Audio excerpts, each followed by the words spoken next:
نحمدہ ونصلی علی رسولہ الکریم۔ سامعین ناظرین، انڈیا سے کوئی غیر مقلد مولوی صاحب ہیں، محمد رحمانی صاحب، انہوں نے میری ویڈیو کلپ پر بات کی ہے اور انہوں نے بار بار یہ کہا ہے کہ یہ بال کی کھال اتارنے والی بات ہے، یہ کوئی علمی بات ہے نہیں۔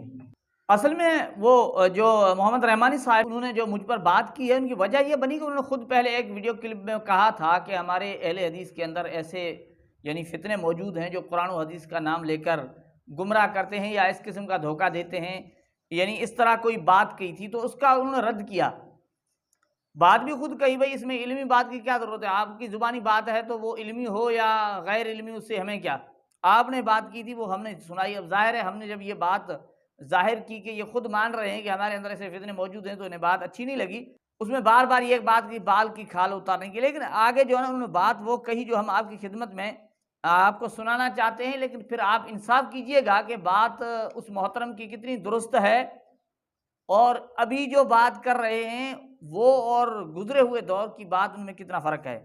کبھی بھی ایسا نہیں رہا کہ جماعت اہل حدیث کے کسی عالم نے پہلے یہ کہا ہو کہ ہم قرآن و حدیث کو صرف مانتے ہیں، منہج سلف کو نہیں مانتے۔ ناظرین کرام، یہ آپ نے مختصر کلپ سنی ہے کہ اس میں کہہ رہے ہیں کہ کبھی ہم نے ایسے نہیں کہا کہ اہل حدیث نے یعنی کسی اہل حدیث عالم نے یہ نہیں کہا، پہلے نہیں کہا کہ قرآن و حدیث کو صرف قرآن و حدیث کو مانتے ہیں، منہج سلف کو نہیں مانتے۔ ان کی پوری گفتگو کا اگر خلاصہ لیا جائے تو وہ یہ کہنا چاہتے ہیں کہ بھئی ہم ہاں یہ بالکل ٹھیک بات ہے، ہمارے اندر ایسے لوگ موجود ہیں، مانتے ہیں۔ پھر کہتے ہیں اچھی بات ہے۔ اچھی بات کیا ہے؟ جب وہ یکے بعد دیگرے گمراہ ہو رہے ہیں تو کون سی اچھی بات ہے؟ ایک یہ بھی چیلنج کیا کہ تم جو ہے نا علماء دیوبند میں سے کوئی اپنے علماء کو اس طرح سچ نہیں کہتا۔ کیوں نہیں کہتا؟ ہمارے علماء سے کسی سے کوئی ایسی غلطی ہو جاتی ہے، ہمارے علماء اس کا رد کرتے ہیں، لیکن ایک بات یاد رکھیں غیر مقلدین، آپ جس چیز کو غلط کہتے ہو ضروری نہیں ہے کہ ہمارے نزدیک وہ غلط ہو، کیونکہ آپ کی بات ہمارے نزدیک کوئی حیثیت نہیں رکھتی، اہمیت نہیں رکھتی آپ کی بات کی۔ ہم کیوں آپ کے کہنے پر کسی کو غلط کہیں؟ جو غلط ہے ہمارے علماء سے اس کی تنبیہ کرتے ہیں، اس سے یعنی اس کی بات کا رد کرتے ہیں، یہ کھلی بات ہے، ویڈیوز آپ کو مل جائیں گی۔ لیکن یہ جو بات کر رہے ہیں محمد رحمانی صاحب، کبھی ایسے نہیں ہوا یعنی کہ اہل حدیث کسی عالم نے یہ کہا ہم صرف قرآن و حدیث کو مانتے ہیں، منہج سلف کو نہیں مانتے۔ میرے ناظرین کرام، آپ انصاف سے فیصلہ کیجئے کہ اس سے پہلے بہت ساری جگہ بلکہ ہر جگہ جگہ بجگہ یہ کہا کرتے تھے ہم صرف قرآن و حدیث کو مانتے ہیں، کسی اور کی بات نہیں مانتے۔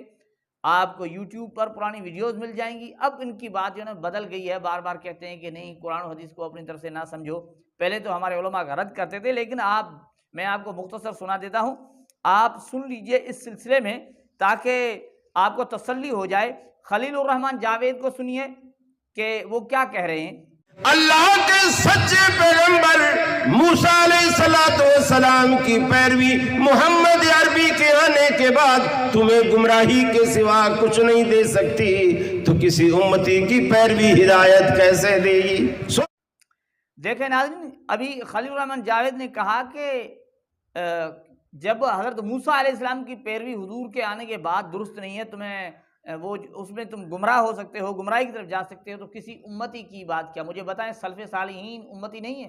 جو یہ محمد رحمانی کہہ رہا تھا کہ ہم سلف صالحین کے منہج پر ہیں، تو یہ پہلے اس کا رد کر رہے تھے نا کہ کسی امتی کی بات حضور کے آنے کے بعد نہیں سنی جائے گی۔ لیکن ابراہیم جوناگڑی کیا کہتے ہیں، ذرا اس کو بھی سن لیجئے تاکہ وضاحت سے آپ کو پتہ چل جائے کہ محمد رحمانی جو بات کریں وہ کس قدر درست ہے۔ پوری ویڈیو سنیے گا، آپ کو پورا پتہ لگ جائے گا انشاءاللہ۔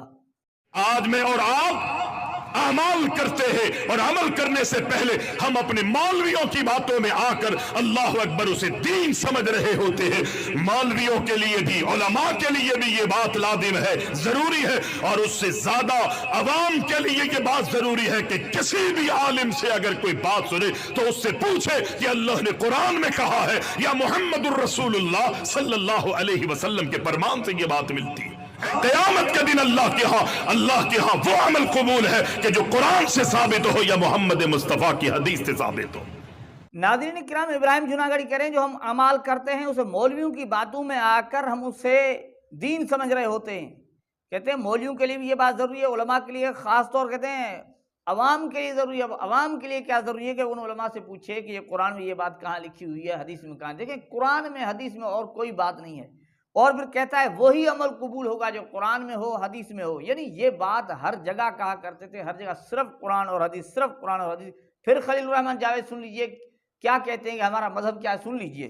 ہمارا مذہب وہ ہے جو اللہ کے نبی نے کہا یا اللہ کے نبی نے کیا، یہ اللہ کے قرآن نے کہا۔ ناظرین کرام، ابھی خلیل الرحمن جاوید کی آپ نے سنی، وہ کہہ رہے ہیں ہمارا مذہب یہ ہے کہ جو اللہ نے کہا، اللہ کے نبی نے کہا، اللہ کے نبی نے کیا، اور جو قرآن میں کہا گیا، یعنی یہی ہمارا مذہب ہے۔ ابھی آپ کو اگر یقین نہیں آتا تو آپ یہ دیکھ لیجئے فتاوی ثنائیہ میں ثناء اللہ امرت سری نے کیا لکھا ہے کہ حق کی کسوٹی دلائل ہیں، اور کیا ہیں؟ صرف قرآن و حدیث کے نصوص قطعیہ، صرف قرآن و حدیث کے نصوص قطعیہ۔ اور یہاں تک نہیں، ان کے آپ دیکھ لیں، ان کے کتب کے اندر صحابہ کا انکار کیا گیا، صحابہ کی بات کو حجت نہیں مانتے، کہتے صحابہ کا قول حجت نہیں ہے۔ فتاوی نظیریہ دیکھ لیں، نواب صدیق حسن کی باتیں دیکھ لیں، عرف الجادی دیکھ لیں، فتاوی ثنائیہ دیکھ لیں، اور یہاں تک کہ انہوں نے فتاوی ثنائیہ میں انہوں نے لکھا ہے کہ ہم نے اب طلاق کے مسئلے میں حضرت عمر رضی اللہ تعالیٰ کا یہ کہتے ہیں نا سلف ہم فہم صحابہ پر چلتے ہیں۔ کہاں سے ہم فہم صحابہ پر چلتے ہیں جناب؟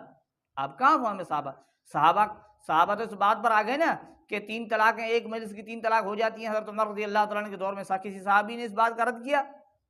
لیکن جب یہ مسئلہ سامنے تو کہتے ہیں ہم نے کلمہ کو حضرت عمر کا پڑھا ہے، یہ فتاوی ثنائیہ میں لکھا ہوا، ہم نے کلمہ حضرت عمر کا نہیں پڑھا، ہم نے حضور صلی اللہ علیہ وسلم کا پڑھا۔ یہ فہم صحابہ کا انکار نہیں ہے۔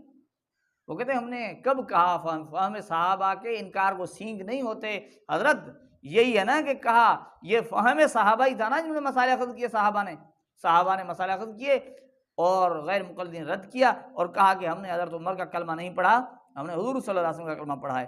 اور پھر یہی فتاوی ثنائیہ جلد 247 صفحہ پر لکھا کہ قرآن و حدیث صحابہ کرام کے فتاوی پر مقدم ہے۔ جب کوئی حکم صریح طور پر قرآن و حدیث میں موجود ہو تو صحابہ کے قول سے فیصلہ کرنا اور استدلال کرنا بہتر نہیں ہے۔ اب دیکھیں یہ فہم صحابہ کا انکار کیا جا رہا ہے، کہتے ہیں ہم فہم صحابہ کا ہم نے کب انکار کیا؟